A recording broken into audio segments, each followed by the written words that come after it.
Sunday evening நாங்க எல்லாருமே இன்னைக்கு வந்து வெளியே போயிட்டு இருந்தோம். ஆக்சுவலா ரிலேட்டிவ் ஒருத்தர் வீட்டுக்கு தான் நாங்க போயிட்டு வந்திருந்தோம். அர்ஷக்கு ஒரே பசி எடுத்துக்கிச்சு. பட் அவங்க வீட்ல நான் சாப்பிட மாட்டேன்னு சொல்லி அடம் பிடிச்சிட்டு வெளியே வந்துட்டான்.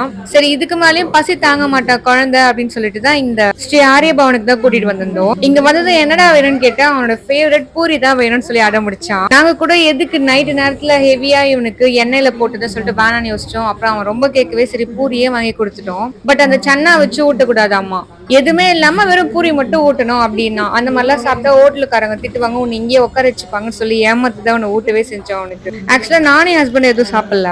நான் வந்து என் ஹஸ்பண்ட் கிட்ட ஃபர்ஸ்டே சொல்லிட்டு நம்ம வீட்லயே போய் சாப்பிட்டுக்கலாம், வீட்லயே எல்லாமே இருக்குன்னு சொல்லிட்டேன் நான். ஏன்னா என்னோட ரிலேட்டிவ்ஸ் ஹஸ்பண்ட் வந்து சிக்கன் குழம்பு மாதிரி பண்ணியிருந்தாங்க. அதுவே எங்களுக்கு கொடுத்து அமிச்சாங்க வர நைட்டுக்கும். நீ எதுக்கு வீட்டுல போய் வேலை செய்யற, இது கொண்டு போயிட்டு தோசை மட்டும் ஊத்திக்கோன்னு சொல்லி கொடுத்து அமிச்சாங்க. ஸோ நானும் அதை அப்படியே எடுத்துட்டு வந்து எனக்கு இந்த ஹோட்டல் பார்த்தா ஒரே ஒரு ஞாபகம் மட்டும்தான். எங்களோட வெட்டிங் ஆனிவர்சரி வந்தாவே ஹஸ்பண்ட் வந்து காலையில எழுந்துட்டு இந்த ஹோட்டலுக்கு கூட்டிட்டு போய் காலையில பிரேக்ஃபாஸ்ட் மட்டும் இங்க முடிச்சுட்டு நேரா தீர்த்தகிரிக்கு போயிடுவோம். ஸ்ட்ரைட்டா அங்க போயிட்டு சாமி பார்த்துட்டு சாமி எல்லாம் கும்பிட்டு வீட்டுக்கு வரும்போது ரத்னகிரிக்கும் போயிட்டு அப்புறமா தான் வீட்டுக்கு வருமே, ஸ்ட்ரைட்டா வர மாட்டோம் நாங்க.